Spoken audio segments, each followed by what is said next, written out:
Juízes, capítulo 8. Vamos abrir as nossas Bíblias no livro de Juízes, lá no capítulo 8. Os efraimitas eram encrenqueiros. E no capítulo 8, nós vamos ver que eles vão dar trabalho para Gideão.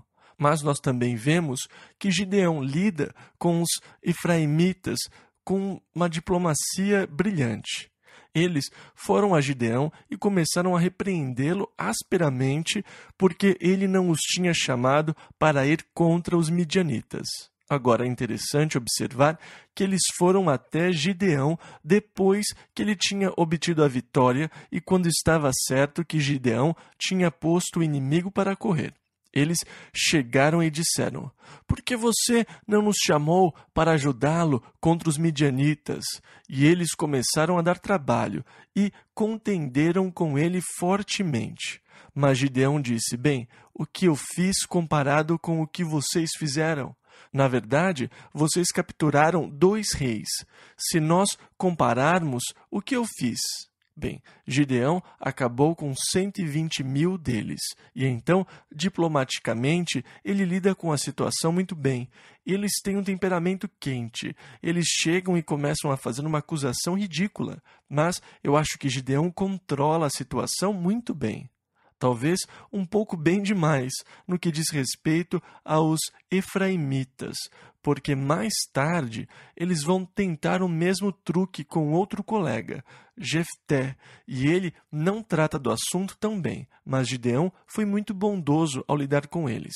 Versículo 2: "Porém, ele lhes disse: Que mais fiz eu agora do que vós? Não são, porventura, os rabiscos de Efraim melhores do que a vindima de Abiezer?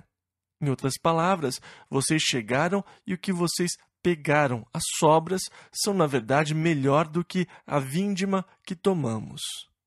Versículo 3: "Deus vos deu na vossa mão os príncipes dos midianitas, Oreb e Zeebe. Que mais pude eu fazer do que vós?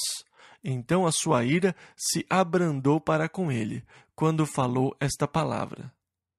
E então isso foi muito cortês da parte de Gideão. Quando eu olho para Gideão, eu tenho que admirá-lo. Eu acho que há muita humildade nesse homem, uma qualidade admirável.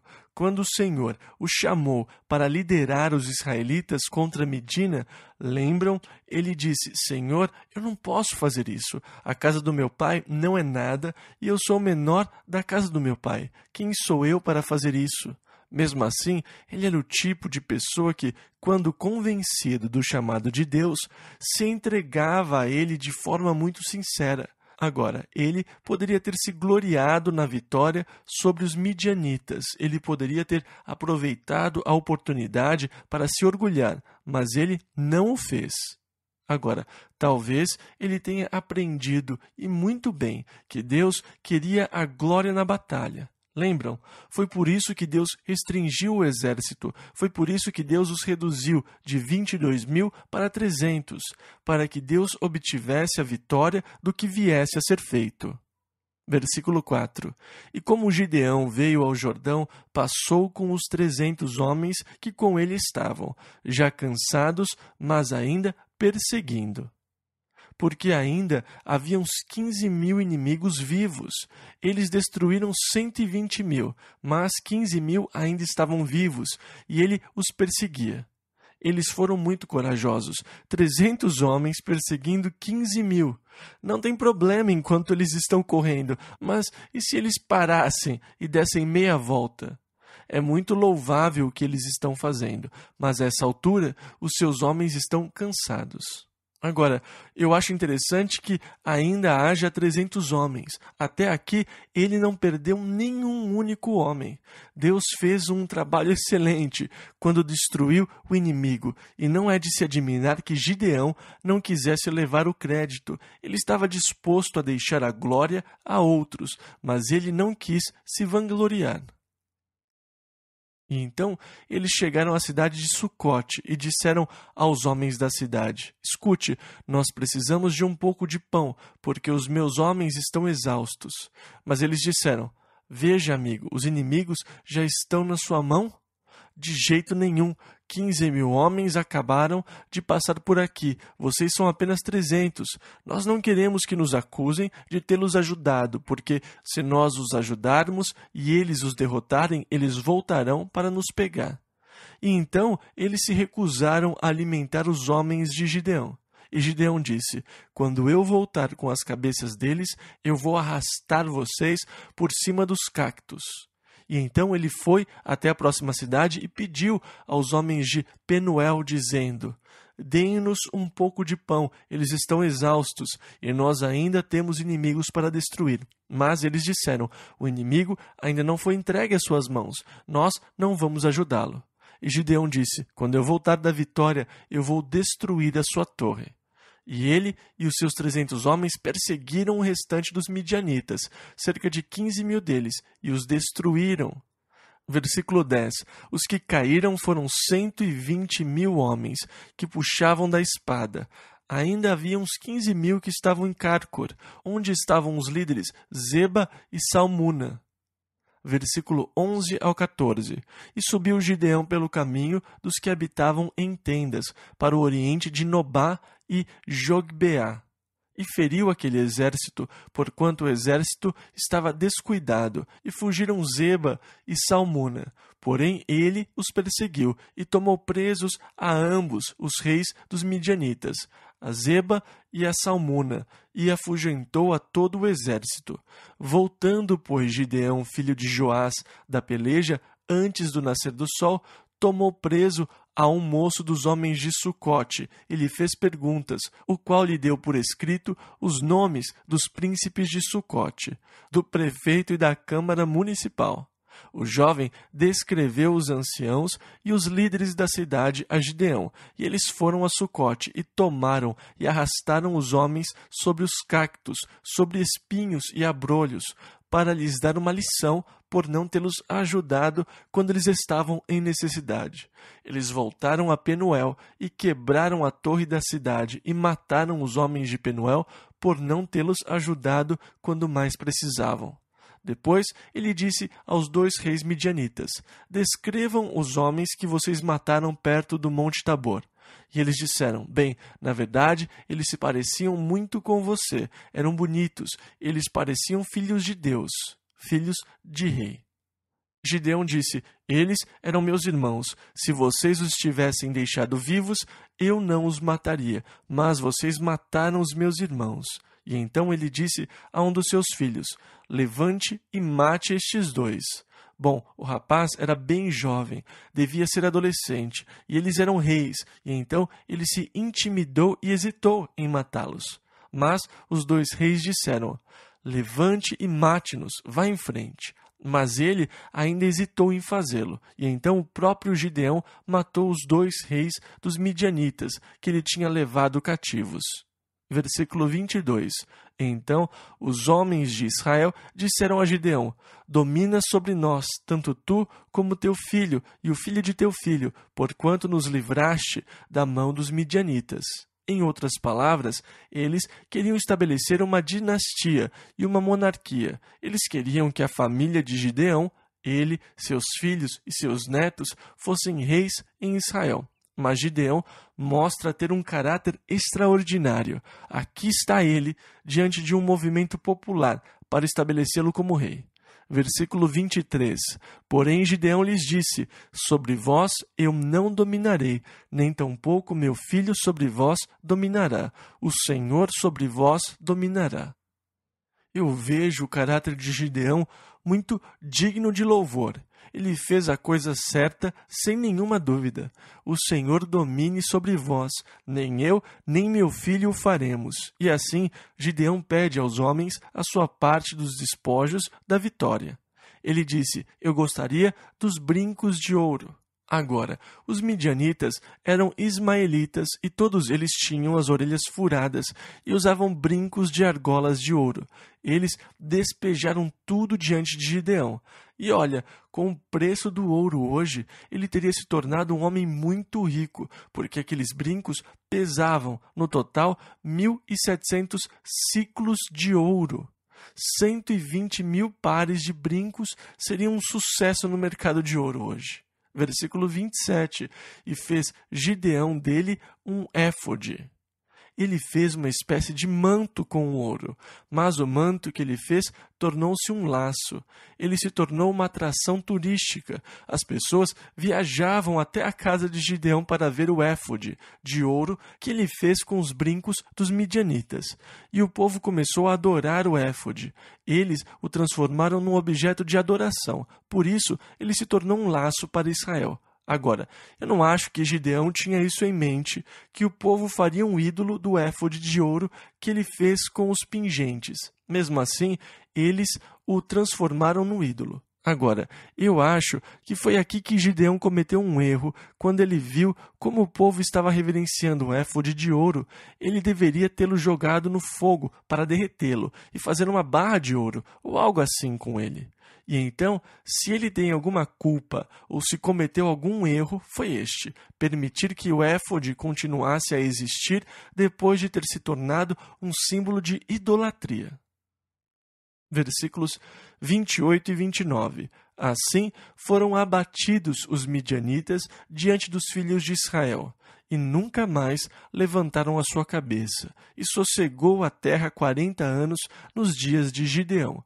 E foi Jerubaal, que é Gideão, ele recebeu este nome quando ele derrubou o altar de Baal, que pertencia a seu pai, filho de Joás, e habitou em sua casa. Agora, ele foi um homem muito fértil, ele teve 70 filhos, pois teve muitas esposas. Versículo 31 ao 35. E sua concubina, que estava em Siquém, lhe deu à luz também um filho, e pôs-lhe por nome Abimeleque. E faleceu Gideão, filho de Joás, numa boa velhice, e foi sepultado no sepulcro de seu pai Joás, em Ofrá, dos Abiesritas. E sucedeu que, como Gideão faleceu, os filhos de Israel tornaram a se prostituir após os Baalins, e puseram a Baal-Berite por Deus. E assim os filhos de Israel não se lembraram do Senhor seu Deus, que os livrara da mão de todos os seus inimigos ao redor, nem usaram de beneficência com a casa de Jerubaal, a saber de Gideão, conforme a todo o bem que ele havia feito a Israel. Juízes, capítulo 9. Agora, o que aconteceu depois da morte de Gideão foi o seguinte: costumavam dizer que os marinheiros tinham uma mulher em cada porto. E provavelmente Gideão tinha uma concubina em cada cidade. Então a sua concubina de Siquém deu à luz um filho, Abimeleque. Abimeleque dirigiu-se aos homens da cidade e disse: Vejam, é melhor que um homem governe sobre vocês ou que governem 70. Um homem, seu irmão que seja de Siquém, que entenda suas necessidades, ou todos os filhos de Jerubaal? O que é melhor? Então ele convenceu os homens de Siquém que eles deveriam sair contra os filhos de Gideão e destruí-los. E assim Abimeleque liderou um grupo de homens levianos e foram às casas dos filhos de Gideão e os mataram, com a exceção de um dos filhos, Jotão. Mas todos os outros filhos de Gideão foram mortos, uma atitude reprovável da parte de Abimeleque. Versículos 5 ao 9. Porém Jotão, filho menor de Jerubaal, ficou, porque se tinha escondido. Então se ajuntaram todos os cidadãos de Siquém e toda a casa de Milo, e foram e constituíram a Abimeleque rei, junto ao carvalho alto que está perto de Siquém, e dizendo-o a Jotão, foi e pôs-se no cume do monte de Gerizim, que fica acima da cidade de Siquém, e ele é uma espécie de anfiteatro natural. Do topo do monte Gerizim, você fala com quem estiver no vale e eles conseguem ouvir claramente. É uma espécie de anfiteatro natural. Eu acho interessante como o som chega longe naquela terra. Imagine Jesus falando a uma multidão de 10.000 pessoas e eles conseguem ouvi-lo, e sem amplificadores. Isso soa absurdo ou irracional, mas há muitos lugares na Terra onde a acústica é natural, a acústica é realmente fantástica. Se você estiver em pé no Heródion, você consegue ouvir a conversa de crianças brincando a uma distância de 3 quilômetros. Isso não é exagero. Eu vou provar para vocês que vão comigo para Israel este ano. A acústica é tremenda, o som se propaga lá. Eles não têm poluição sonora como nós temos aqui. Aqui, os decibéis aumentam a cada ano e nós estamos sujeitos à poluição sonora. Mas lá, você consegue ouvir crianças brincando, cachorros latindo e coisas assim a quilômetros de distância. As crianças estão brincando e você as ouve rir, gritar e tudo mais, de uma distância de uns 3 quilômetros. Lá o som se propaga, e eu não sei que fenômeno é esse, mas o som teria que se propagar muito bem para Jesus poder se dirigir a multidões tão grandes de pessoas. Mesmo na costa, em Cesareia, perto do Mediterrâneo, há um anfiteatro que foi construído pelos romanos. Se eu estiver no palco e derrubar um alfinete, você consegue ouvir se estiver sentado no anfiteatro com centenas de pessoas. O som realmente se propaga muito bem. Lá a acústica é muito interessante em muitos lugares da Terra. E no Mar da Galileia, a mesma coisa, o som se propaga muito bem. Claro, foi lá onde Jesus se dirigiu a tanta gente, e também no Monte do Templo, onde Jesus se dirigiu a muitas pessoas. Então, Jotão, o filho de Gideão, que Abimeleque não conseguiu matar, subiu no topo do Monte Gerizim, com Siquém aos seus pés. Agora, o Monte Gerizim é uma bela subida. Você tem que subir no topo da montanha e ele sabia que ele estava a uma boa distância do outro. E então ele sobe no topo da montanha e fala a todos e os repreende pelas coisas que fizeram. Na verdade, ele conta uma mensagem por meio de uma parábola. Ele conta a parábola de como as árvores da floresta foram até a oliveira e disseram: reine sobre nós. E a oliveira disse: deixaria eu a minha gordura para reinar sobre vocês? De jeito nenhum. Então elas foram até a figueira e disseram: reine sobre nós. E a figueira disse: deixaria eu a minha doçura, o meu bom fruto? De jeito nenhum. Então elas foram até a videira e disseram: reine sobre nós. Deixaria eu o meu mosto, que alegra a Deus e aos homens? De jeito nenhum. E então elas foram até o espinheiro e disseram: venha reinar sobre nós. Agora, sem dúvida, em essência, ele está chamando Abimeleque de espinheiro e que eles estavam colocando um espinheiro para reinar sobre eles. Depois, ele termina o discurso, a reprimenda, dando uma bronca pelo mal que eles fizeram como recompensa a Gideão. Gideão foi um libertador. Ele os livrou das mãos dos midianitas, e é assim que vocês tratam Gideão e sua descendência. Ele deu a maior bronca, uma verdadeira repreensão. Depois, ele saiu correndo o mais rápido que pôde. E como eu disse, do topo do Monte Gerizim, você tem uma boa distância de qualquer um que queria persegui-lo. Então Jotão fugiu deles. Agora, ele disse: vocês fizeram uma ótima coisa, muito bom. Versículos 19 e 20. Alegrai-vos com Abimeleque, mas, se não, saia fogo de Abimeleque e consuma aos cidadãos de Siquém e a casa de Milo. E saia fogo dos cidadãos de Siquém e da casa de Milo que consuma Abimeleque. Em outras palavras, que haja contenda entre os homens de Siquém e Abimeleque. Versículo 21 ao 24. Então partiu Jotão e fugiu e foi para Beer, e ali habitou por medo de Abimeleque, seu irmão. Havendo, pois, Abimeleque dominado 3 anos sobre Israel, enviou Deus um mau espírito entre Abimeleque e os cidadãos de Siquém, e estes se houveram aleivosamente contra Abimeleque, para que a violência feita aos 70 filhos de Jerubaal viesse. E então os homens de Siquém começaram a preparar emboscadas para ele e para quem passasse nos topos das montanhas para assaltá-los. E Abimeleque ficou sabendo. Então um sujeito chamado Gaal, um falador fofoqueiro, pegou os seus irmãos e foi com eles a Siquém. E ele disse aos homens de Siquém, versículo 28, quem é Abimeleque e quem é Siquém para que o sirvamos? Não é porventura filho de Jerubaal? e não é Zebul o seu mordomo? Servi antes aos homens de Amor, pai de Siquém, pois por que razão serviríamos nós a ele? Em outras palavras, ele é um estranho.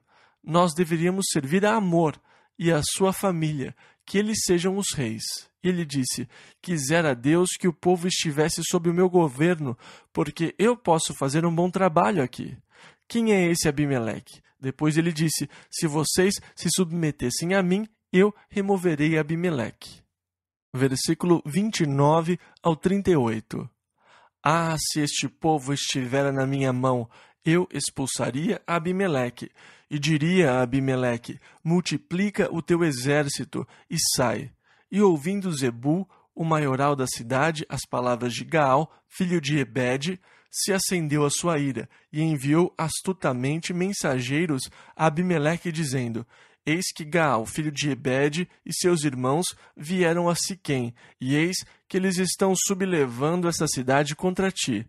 Levanta-te, pois, de noite, tu e o povo que tiveres contigo, e põe emboscadas no campo. E levanta-te pela manhã, ao sair o sol, e dá de golpe sobre a cidade. E eis que, saindo contra ti, ele e o povo que tiver com ele, faze-lhe como puderes. Levantou-se, pois, Abimeleque e todo o povo que com ele havia, de noite, e puseram emboscadas a Siquém, com 4 tropas. E Gaal, filho de Ebede, saiu e pôs-se à entrada da porta da cidade. E Abimeleque e todo o povo que com ele havia se levantou das emboscadas. E vendo Gaal aquele povo, disse a Zebul: eis que desce gente dos cumes dos montes. Zebul, ao contrário, lhe disse: não, isto é uma ilusão de ótica. O sol está nascendo e se pondo, e parece que há pessoas. É uma ilusão de ótica que você está vendo. As sombras dos montes vês como se fossem homens. Porém Gaal ainda tornou a falar e disse: eis ali desce gente do meio da terra, e uma tropa vem do caminho do carvalho de Meonenim. Então lhe disse Zebul: onde está agora a tua boca, com a qual dizias: quem é Abimeleque, para que o sirvamos? Não é este, porventura, o povo que desprezaste? Sai, pois, peço-te, e peleja contra ele. E então, que situação! Eles dizem: muito bem, onde está a sua boca? Você dizia quem é Abimeleque? E aqui está ele, vá lá e lute contra ele. Você disse que, se ele estivesse aqui, você daria um jeito nele. Versículo 40 ao 49. E Abimeleque o perseguiu, porquanto fugiu de diante dele, e muitos feridos caíram até a entrada da porta da cidade. E Abimeleque ficou em Aruma, e Zebul expulsou a Gaal e a seus irmãos, para que não pudessem habitar em Siquém. E sucedeu no dia seguinte que o povo saiu ao campo. Disto foi avisado Abimeleque. Então tomou o povo e o repartiu em 3 tropas, e pôs emboscadas no campo, e olhou, e eis que o povo saía da cidade, e levantou-se contra ele, e o feriu, porque Abimeleque e as tropas que com ele havia romperam de improviso, e pararam à entrada da porta da cidade. E as outras 2 tropas deram de improviso sobre todos quantos estavam no campo, e os feriram. E Abimeleque pelejou contra a cidade todo aquele dia, e tomou a cidade, e matou o povo que nela havia, e assolou a cidade, e a semeou de sal. O que, ouvindo todos os cidadãos da torre de Siquém, entraram na fortaleza, na casa do deus Berite.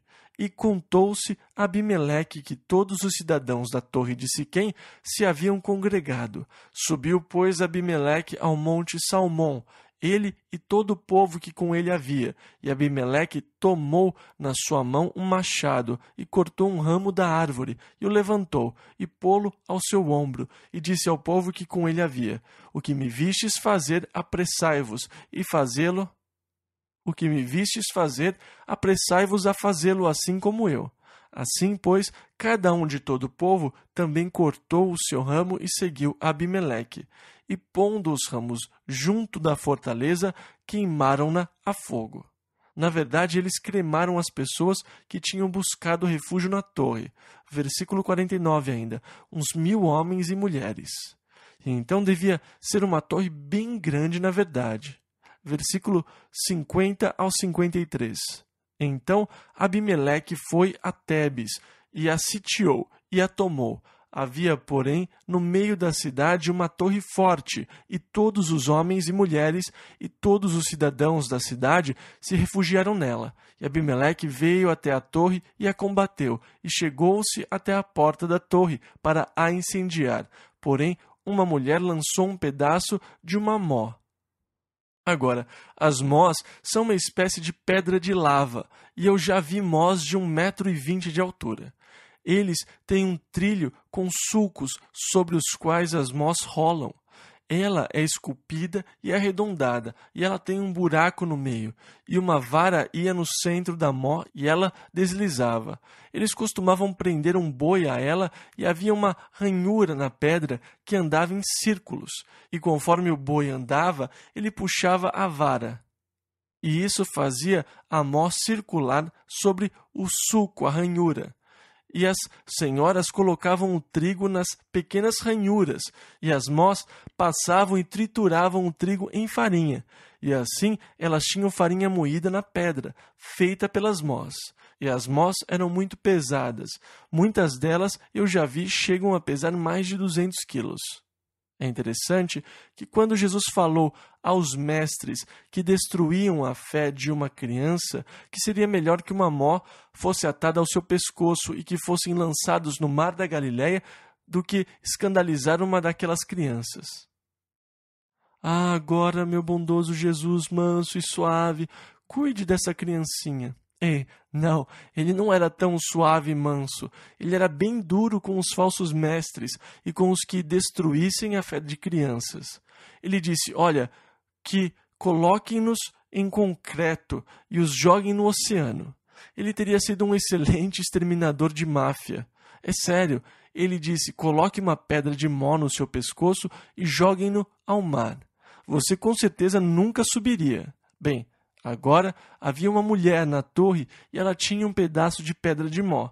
Lá embaixo está o velho Abimeleque tentando colocar fogo na porta quando ela derruba a pedra de mó e quebra o crânio dele. E agora ele está deitado e diz para o seu escudeiro, mate-me rápido, eu não quero que digam que uma mulher me matou. Isso é orgulho. Veja o que ele faz mesmo quando você está morrendo. Que diferença faz? O rapaz o mata para que não se diga que uma mulher o matou. Abimeleque foi morto, e de certa forma, o mal que ele fez contra os filhos de Gideão foi compensado. Juízes, capítulo 10. Agora aqui, no capítulo 10, nós veremos uma série de juízes, muito rapidamente. Versículo 1 ao 6. E depois de Abimeleque se levantou para livrar a Israel Tola, homem de Issacar, da tribo de Issacar, e habitava em Samir, na montanha de Efraim, e julgou a Israel 23 anos, e morreu, e foi sepultado em Samir. Depois dele se levantou Jair, Gileadita, e julgou a Israel 22 anos, e tinha 30 filhos, que cavalgavam sobre 30 jumentos, e tinham 30 cidades, a que chamaram Avote Jair, até ao dia de hoje, as quais estão na terra de Gileade. E morreu Jair, e foi sepultado em Camon. Então tornaram os filhos de Israel a fazer o que era mal aos olhos do Senhor, e serviram aos Baalins, e a Astarote, e aos deuses da Síria, e aos deuses de Sidom, e aos deuses de Moabe, e aos deuses dos filhos de Amon, e aos deuses dos filisteus, e deixaram ao Senhor, e não o serviram. E aqui vamos nós de novo. Outra apostasia. Os filhos de Israel se voltaram contra Deus e começaram a adorar qualquer Deus que estivesse por perto. Esta é a coisa mais difícil de entender. Na época de Jeremias, quando o povo entrou novamente em apostasia, Deus disse a Jeremias: já aconteceu a alguma nação, a alguma terra, que o seu povo abandonasse o seu Deus? Mas Israel me abandonou, o Deus vivo e verdadeiro, e adoram outros deuses. Eles me deixaram a fonte de águas vivas e cavaram cisternas, cisternas que não retêm águas. Deus estava horrorizado com aquilo. E isso não acontece, as pessoas não deixam seus deuses, mesmo os que não são deuses. Mas parece que os filhos de Israel permanentemente abandonavam Deus e se voltavam para a idolatria. É inconcebível, mas eles faziam isso. E esta é mais uma apostasia. Na verdade, esta é a 6ª vez que está registrado que eles abandonaram Deus e começaram a adorar e servir outros deuses. Versículos 7 ao 9. E a ira do Senhor se acendeu contra Israel, e vendeu-os nas mãos dos filisteus e nas mãos dos filhos de Amon. E naquele mesmo ano oprimiram e vexaram aos filhos de Israel. 18 anos oprimiram a todos os filhos de Israel que estavam além do Jordão, na terra dos amorreus, que está em Gileade. Até os filhos de Amon passaram o Jordão, para pelejar também contra Judá, e contra Benjamim, e contra a casa de Efraim, de modo que Israel ficou muito angustiado. Agora, as tribos de Ruben, Gade e meia tribo de Manassés, que estavam no outro lado do Jordão, estavam sendo oprimidas pelos amorreus, que estavam naquela área, que na verdade habitavam aquele território antes de Israel. Mas os filhos de Amon passaram o Jordão e começaram a lutar na terra de Judá, Benjamim e Efraim. Versículo 10. Então os filhos de Israel clamaram ao Senhor, dizendo: Contra ti havemos pecado, visto que deixamos a nosso Deus e servimos aos Baalins. Pecados em dobro. Primeiro abandonaram Deus, depois serviram aos Baalins. Versículo 11 ao 14.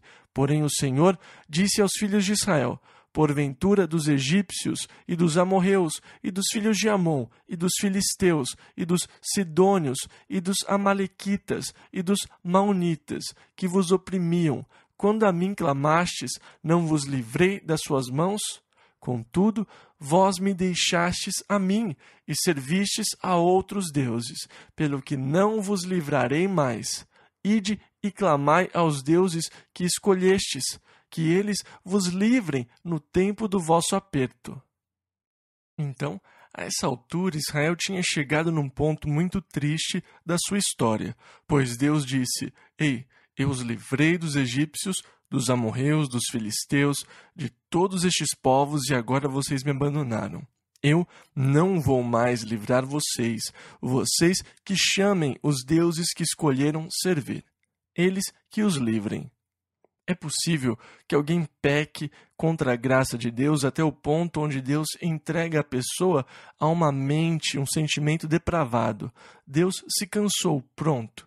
Deus disse a Jeremias com relação a Efraim: Jeremias, não ore mais por Efraim pelo seu bem, pois se você o fizer, eu não vou ouvir as suas orações. A quem ele disse isso? Foi para Oséias. Ele falou: Efraim se entregou aos seus ídolos, deixa em paz. Eu estou cansado, eu não vou mais lidar com eles. Chega, que trágico. Quando Deus diz: chega, eu não vou mais livrar vocês, vocês escolheram servir outros deuses e fizeram a sua escolha. Tudo bem, peçam a eles agora, eles que os livrem da sua aflição. E muitos dizem que não faz nenhuma diferença qual Deus você serve, que todos os caminhos levam para o céu. Falso. Faz muita diferença que Deus você serve, e faz a maior diferença quando você está com problemas. É então que se vê a diferença, quando você está realmente precisando de ajuda. E Deus diz: clame aos deuses que você escolheu servir, mas eles não podem me ajudar. Versículos 15 e 16. Mas os filhos de Israel disseram ao Senhor: pecamos. Eles começaram confessando: faze-nos conforme a tudo quanto te parecer bem aos teus olhos. Tão somente te rogamos que nos livres nesta vez. E tiraram os deuses alheios do meio de si, e serviram ao Senhor. Então se angustiou a sua alma por causa da desgraça de Israel. E assim Deus pode ser persuadido. Eu acho que o povo fez a coisa certa e Deus os livrou mais uma vez. E a pessoa que Deus escolheu desta vez como juiz foi Jefté, o gileadita, no capítulo 11. E ele se tornou o 9º juiz. Juízes, capítulo 11, versículo 1 ao 10. Era então Jefté, o gileadita, homem valoroso, porém filho de uma prostituta, mas Gileade gerara a Jefté. Também a mulher de Gileade lhe deu filhos, e sendo os filhos desta mulher já grandes, expulsaram a Jefté e lhe disseram: Não herdarás na casa de nosso pai, porque és filho de outra mulher. Então Jefté fugiu de diante de seus irmãos e habitou na terra de Tobi. E homens levianos se ajuntaram a Jefté e saíam com ele. Eles ficaram amigos. E aconteceu que, depois de algum tempo, os filhos de Amon pelejaram contra Israel. E sucedeu que, como os filhos de Amon pelejassem contra Israel, foram os anciãos de Gileade buscar a Jefté na terra de Tobi. E disseram a Jefté: Vem e sê o nosso chefe, para que combatamos contra os filhos de Amon. Porém Jefté disse aos anciãos de Gileade: Porventura não me odiastes a mim e não me expulsastes da casa de meu pai? Por que, pois, agora viestes a mim, quando estais em aperto? E disseram os anciãos de Gileade a Jefté: Por isso tornamos a ti, para que venhas conosco e combatas contra os filhos de Amon, e nos sejas por chefe sobre todos os moradores de Gileade. Então Jefté disse aos anciãos de Gileade: Se me levardes de volta para combater contra os filhos de Amon, e o Senhor mos der diante de mim, então eu vos serei por chefe? E disseram os anciãos de Gileade a Jefté: O Senhor será testemunha entre nós, e assim o faremos conforme a tua palavra. Em outras palavras, vocês vão me deixar reinar sobre vocês? Versículo 11 e 13. Assim Jefté foi com os anciãos de Gileade, e o povo o pôs por chefe e príncipe sobre si. E Jefté falou todas as suas palavras perante o Senhor em Mispá. E enviou Jefté mensageiros ao rei dos filhos de Amon, dizendo: Que há entre mim e ti, que vieste a mim a pelejar contra a minha terra? E disse o rei dos filhos de Amon aos mensageiros de Jefté: É porque, saindo Israel do Egito, tomou a minha terra, desde Arnon até Jaboque, e ainda até o Jordão. Restitui-ma agora em paz. Então havia uma contenda. Jefté mandou dizer: Por que vocês estão vindo lutar para tirar a nossa terra? E eles responderam: Nós estávamos aqui antes que vocês pensassem em vir para cá. Nós já habitávamos a terra antes que vocês viessem. Vocês vieram e tomaram a nossa terra. Jefté respondeu com outra mensagem: De jeito nenhum. Nós queríamos viver em paz. Vocês vieram contra nós. Vocês começaram a batalha e destruímos vocês. Por isso a terra nos pertence. Nós habitamos aqui desde então. Por que vocês não tomaram naquela época?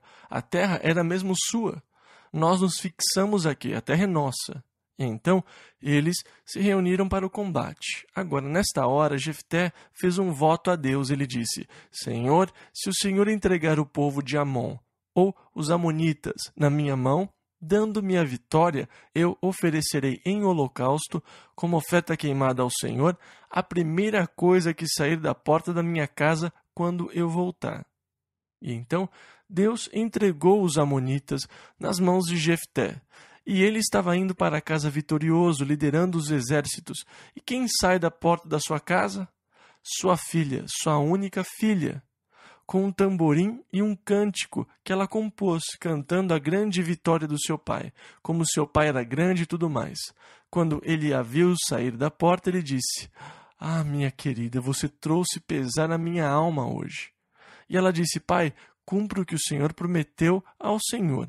Vá em frente e o faça. Então ele contou o voto que tinha feito e ela disse: Tudo bem, o Senhor fez um voto a Deus e deve cumpri-lo, mas dê-me 2 meses para ir às montanhas com as minhas amigas e lamentar a minha virgindade. Então ela foi às montanhas e lamentou a sua virgindade por 2 meses.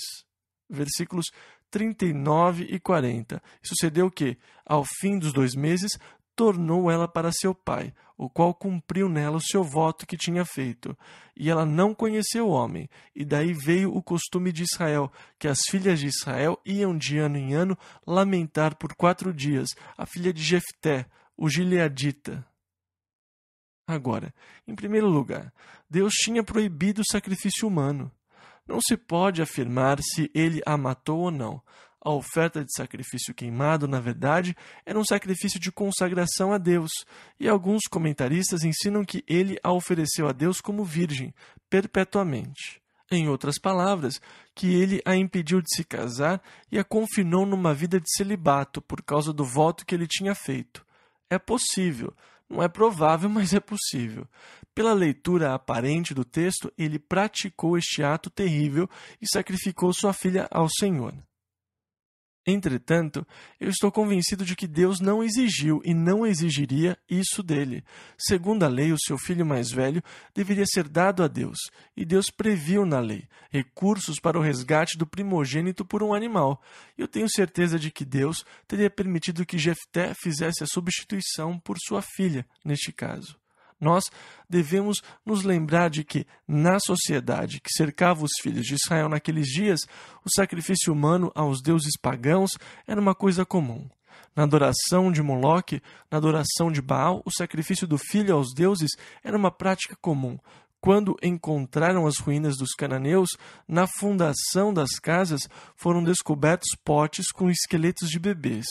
Eles consideravam um presságio de boa sorte enterrar o seu bebê durante a construção da fundação da sua casa, como sacrifício aos deuses. E essa era uma prática comum entre os pagãos, entre os quais os filhos de Israel viviam. Mas essa era uma coisa estritamente proibida por Deus. Então, se Jefté o fez, foi sua própria decisão, não porque Deus exigiu. Isso é terrível. É difícil de entender. É difícil para nós entendermos. Nós não podemos culpar Deus. E você diz, mas por que Deus permitiu que ela saísse primeiro da casa? Porque o gato não saiu na sua frente, ou alguma coisa assim. Isso eu não sei. Juízes, capítulo 12. Agora, vocês lembram quando Gideão voltou da sua vitória e os homens de Efraim disseram: Por que você não nos chamou? Bem, aqui estão eles de novo. Capítulo 12, versículo 1. Então se convocaram os homens de Efraim e passaram para o norte e disseram a Jefté: Por que passaste a combater contra os filhos de Amon e não nos chamaste para ir contigo? Queimaremos a fogo a tua casa contigo. Bem, eles conseguiram escapar de Gideão com essa conversa. Gideão foi muito diplomático, sujeito gentil, mas Jefté não. Ele era o filho de uma prostituta, ele era durão. Ele cresceu com uma turma da pesada, e você não mexe com Jefté como você faria com Gideão. Então, eles foram a Jefté com a mesma conversa que eles foram a Gideão, anos antes. Versículo 2. E Jefté lhes disse: Eu e o meu povo... Veja, preste atenção. Jefté era uma pessoa muito egocêntrica. Reparem nos eus e meus dos próximos versículos. Isso mostra como ele era egocêntrico. Versículos 2 e 3. E Jefté lhes disse: Eu e o meu povo tivemos grande contenda com os filhos de Amon, e chamei-vos, e não me livrastes da sua mão. E vendo eu que não me livráveis, arrisquei a minha vida, e passei contra os filhos de Amon, e o Senhor nos entregou nas mãos. Por que, pois, subistes vós hoje para combater contra mim? Vejam quantos pronomes pessoais ele usa. Ele é muito egocêntrico. Versículos 4 e 5. E ajuntou Jefté a todos os homens de Gileade, e combateu contra Efraim, e os homens de Gileade feriram a Efraim, porque este dissera-lhe: Fugitivos sois de Efraim, vós gileaditas, que habitais entre Efraim e Manassés, porque tomaram os gileaditas aos efraimitas, os vales do Jordão. Os efraimitas vieram contra os gileaditas na terra de Gileade. Eles atravessaram o Jordão para atacá-los, mas os homens de Jefté tomaram as vals onde eles atravessaram o rio Jordão. E quando os efraimitas tentaram voltar para sua terra, os gileaditas os paravam e diziam: "Vocês são efraimitas?" "Ah, não, nós não somos efraimitas." E eles falavam: "Diga Shibolete." E os homens de Efraim não conseguiam pronunciar o CH e diziam Sibolete. E desta forma eles souberam que eles eram efraimitas e os mataram. E uns 42.000 efraimitas bateram as botas, foram mortos. Versículo 7. E Jefté julgou a Israel 6 anos, e Jefté, o gileadita, faleceu e foi sepultado numa das cidades de Gileade. Então, na verdade, ele não reinou por tanto tempo, só 6 anos. Depois, o 10º juiz foi Ibzan, de Belém, e ele ficou famoso por ser pai de 30 filhos e 30 filhas, as quais mandou para o exterior para se casarem com reis de outras nações, e ele tomou 30 filhas do exterior para os seus filhos. E então ele enviou as suas filhas para o exterior e tomou 30 filhas de outros reinos para os seus filhos.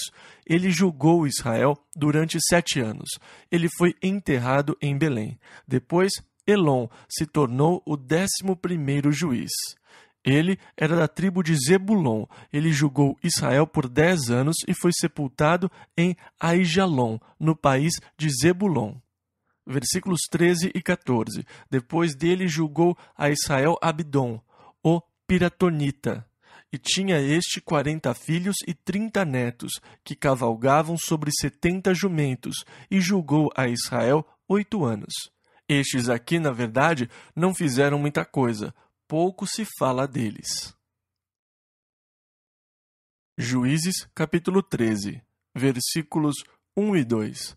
E os filhos de Israel tornaram a fazer o que era mal aos olhos do Senhor, e o Senhor os entregou na mão dos filisteus por 40 anos. E havia um homem de Zorá, da tribo de Dan, cujo nome era Manoá, e sua mulher, sendo estéril, não tinha filhos. E um dia ela estava no campo, e o anjo do Senhor a visitou. Ele disse que ela iria engravidar, que ela iria dar à luz um filho e que, por meio dele, Deus iria livrar os filhos de Israel das mãos dos filisteus. Agora, o anjo disse: "O seu filho deverá ser dedicado a Deus. Você não deve permitir que passem navalha sobre a sua cabeça."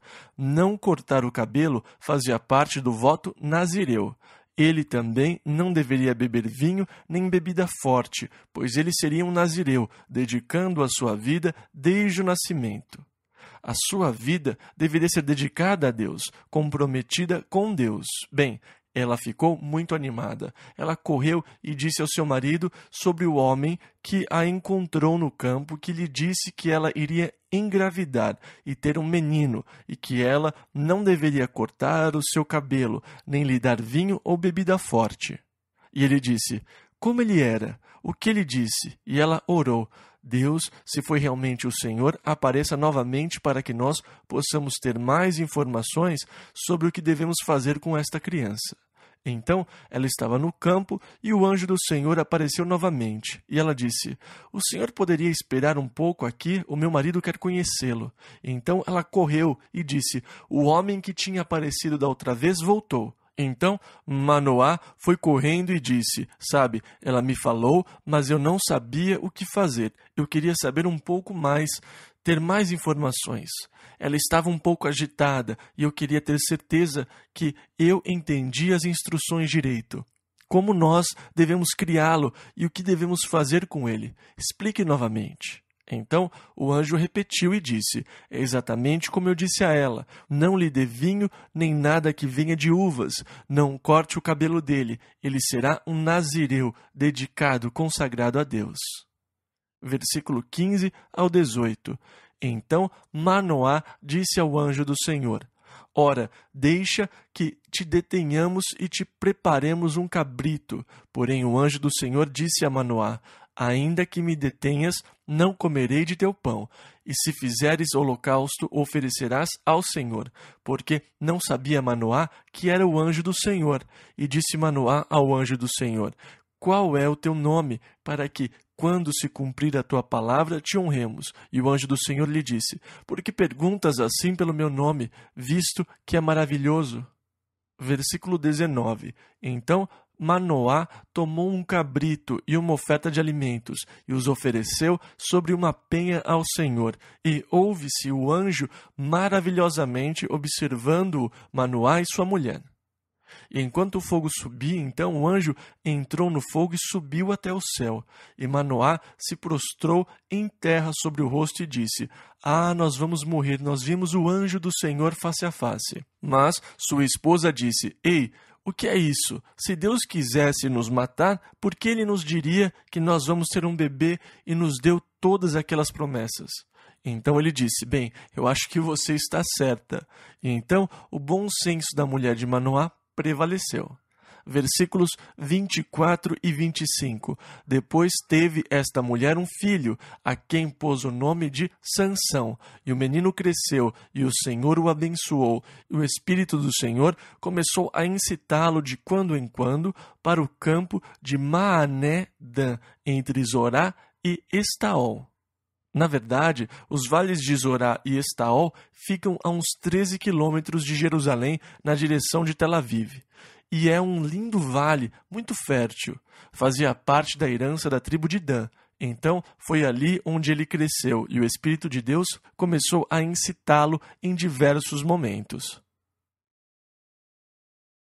Juízes, capítulo 14, versículo 1. E desceu Sansão a Timnate. Timnate era uma cidade filisteia, e lá ele se apaixonou por uma das filhas dos filisteus.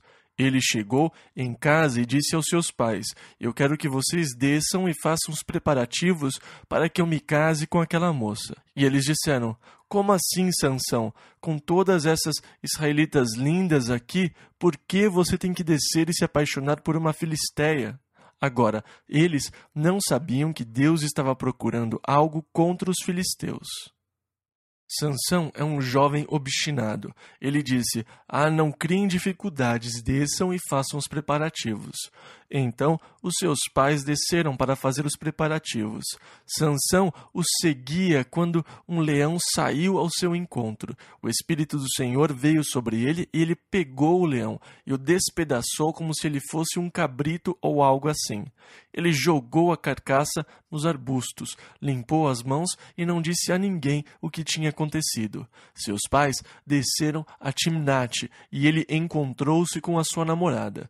Eles fizeram os preparativos do dote e o necessário para que ele pudesse se casar com ela. Então chegou o dia do casamento e eles estavam indo para Timnate. Mais uma vez, os seus pais estavam à frente, e ele, curioso, foi até o local onde ele tinha jogado o corpo do leão, para checar como ele estava. Ele foi até os arbustos para ver como estava a carcaça, qual era o grau de deterioração àquela altura, e foi quando ele viu que as abelhas tinham feito uma colmeia na carcaça. Havia mel na colmeia, então ele pegou um favo de mel e começou a comer. Ele alcançou seus pais e lhes deu do mel. Sansão ainda não lhes tinha dito o que tinha acontecido. Eles chegaram em Timnate e começaram a festa do casamento. Agora, naqueles dias, eles festejavam os casamentos em grande estilo. Havia uma festa de 7 dias antes do casamento. Eles celebravam os últimos dias de solteiro.